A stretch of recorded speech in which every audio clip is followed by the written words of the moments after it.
दोस्तों, पार्ट 3 आपने देख। अब पार्ट 4 में ड्रैगन बैक की चोटी पर होते हुए भी अर्जुन का दिल शांत नहीं था। कायदो तो भाग गया, लेकिन उसकी आखिरी बात ने अर्जुन के भीतर एक डर जगाया था।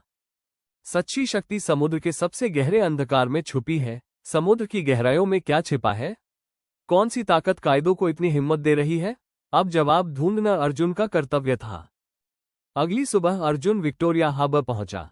समुद्र आज कुछ अलग था। लहरें भारी थीं, जैसे उनकी गहराई में कोई बेचैन हो।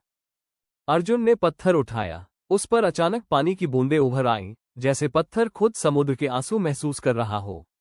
और फिर पत्थर से एक हल्की आवाज आई, आज कोई तुम्हारी मदद करेगा। अर्जुन चौंक गया। कौन? उसी समय हार्बर पर एक छोटी मोटरबोट रुकी। उससे एक लड़की उतरी, काले डाइविंग सूट में, आंखों में तेज चमक और कंधे पर एक पानी का उपकरण जैसा कुछ।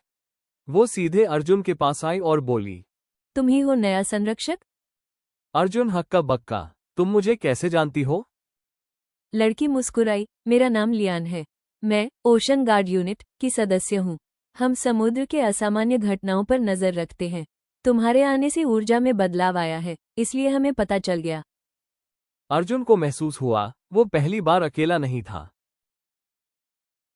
लियान ने कहा, विक्टोरिया हार्बर के नीचे एक गहरा सुरंग जैसे मार्ग का पता चला है, जो पहले कभी नहीं था। लगता है कायदो ने काली शक्ति से उसे खोला है। अर्जुन ने पूछा, हमें वहां जाना होगा?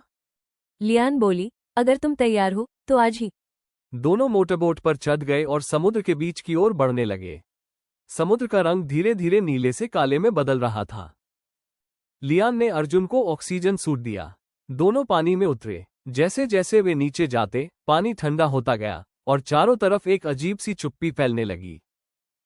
गहराई में एक बड़ा सा गोल छेद दिखा, जिससे काली धुंध निकल रही थी।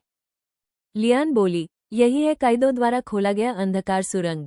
इसके पार क्या है, किसी को नहीं पता। अर्जुन ने पत्थर उठाया। पत्थर अचानक इतनी तेज चमका कि आसपास का अंधेरा कुछ दूर तक हट गया। लियान हैरान, ये सिर्फ पत्थर नहीं, जीवित ऊर्जा है। दोनों जैसे ही सुरंग में आगे बढ़े, समुद्र की दीवारों पर कुछ विशाल खरोंचें दिखीं। खरोंचें किसी बड़े जीव की थीं। अर्जुन का दिल जोर से धड़का। अचानक अंधेरे में दो विशाल लाल आंखें खुली। पानी हिल उठा, चट्टानें टूटने लगी। एक विशाल समुद्री दैत्य बाहर निकला, काले कवच जैसा शरीर, टेंटेकल जैसे हाथ और सिर पर ड्रैगन जैसी हड्डियां। लियान चीख उठी, ये तो दी अबिस बीस्ट है। कहा जाता था ये सिर्फ कथा है, लेकिन वो कथा सच बनकर सामने थी। दैत्य गरजा, आवाज इतनी भारी कि पानी तक कांप गया। दैत्य ने अपने विशाल टेंटेकल से हमला किया। लियान और अर्जुन तेजी से बचकर किनारे हुए। अर्जुन ने पत्थर उठाया, लेकिन पत्थर की चमक कमजोर पड़ रही थी। लियान बोली, ये दैत्य काली ऊर्जा से बना है। इसे रोकने के लिए शक्ति काफी नहीं, तरीका चाहिए। दैत्य ने फिर हमला किया। इस बार लहर इतनी तेज कि दोनों नीचे फेंके गए। अर्जुन ने गहरा सांस लिया और कहा, ये शक्ति समुद्र की है और समुद्र किसी को नष्ट करने के लिए नहीं बनाया गया। उसने आंखें बंद की। पत्थर अचानक गर्म होने लगा। नीली रोशनी गहरे पानी में फैल गई। लेकिन दैत्य पीछे नहीं हटा, वो और क्रोधित हो गया। अचानक दैत्य बोल उठा, उसकी आवाज गहराई से गूंजती थी, मुझे कायदो ने नहीं जगाया। मैं यहां हमेशा से था। काली शक्ति खुद समुद्र की भूख है। अर्जुन और लियान दोनों हैरान, क्या ये कायदो की योजना से भी बड़ा था?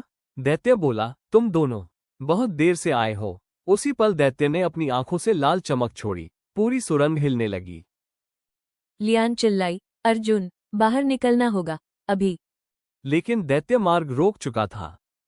अर्जुन के हाथ में पत्थर अचानक जल उठा। उसने महसूस किया कि समुद्र उसे पुकार रहा है। तुम अकेले नहीं हो, हमारी रक्षा करो, हम तुम्हारे साथ हैं।